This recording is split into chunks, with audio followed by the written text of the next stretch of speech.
Hello viewers, আসসালামু আলাইকুম। কেমন আছেন সবাই? আশা করি ভালো আছেন। আল্লাহর রহমতে আপনাদের দোয়ায় আমিও ভালো আছি। তো বন্ধুরা, বেড়াতে আসলাম বড় আপুর শ্বশুরবাড়ি। তো বড় আপুর শ্বশুরবাড়িতে আসছি, আপু আমাদেরকে দেখে কি করবে না করবে মানে বুঝতে পারতেছে না। আর যেহেতু শীতেই গ্রামে হয় অনেক রকমের পিঠাপুলির উৎসব, তো আপু আমাদের জন্য পিঠা বানাচ্ছে।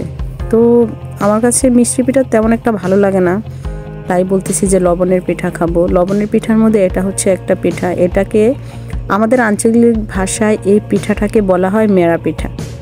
তো আপনাদের আঞ্চলিক ভাষায় কি বলা হয় বন্ধু, অবশ্যই কিন্তু কমেন্টে বলে যাবেন। আর বন্ধুরা, অবশ্যই আপনাদের সবার জন্য রইল পিঠার দাওয়াত। আমাদের ব্রাহ্মণবাড়ি আসবেন, আসলে অবশ্যই গ্রামের নানান রকমের পিঠা খেতে পারবেন। তো বন্ধুরা, দেখতেই পাচ্ছেন পিঠা বানাচ্ছে আমার আপু। তো আমিও এখানে আসছে, আমিও সাথে বানাচ্ছি, ভালো লাগতেছে, ভিডিও করতেছি, আপু পিঠা বানাতেছে। তো বন্ধুরা, কেমন আছেন সবাই? আশা করি ভালো আছেন। তো বন্ধুরা, বুঝতে পারতেছি না, আমার ভিডিওতে তেমন লাইক ভিউ হয় না, তাই ভিডিও দিতেও ভালো লাগে না। ভিডিওতে যদি লাইক ভিউ হয় তাহলে না ভিডিও দিতে ভালো লাগে। তো দেখতেই পারতেছেন পিঠা, আমার বোনের মেয়ে এখানে দাঁড়িয়ে আছে, কখন পিঠা হবে খাবে।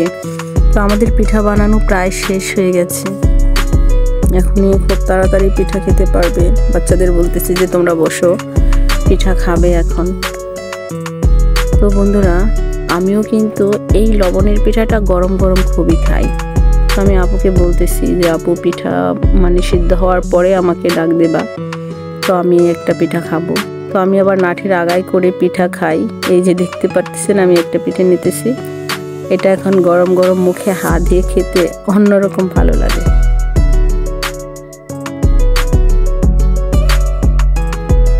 থাকার জন্য আপনাদেরকে অসংখ্য ধন্যবাদ।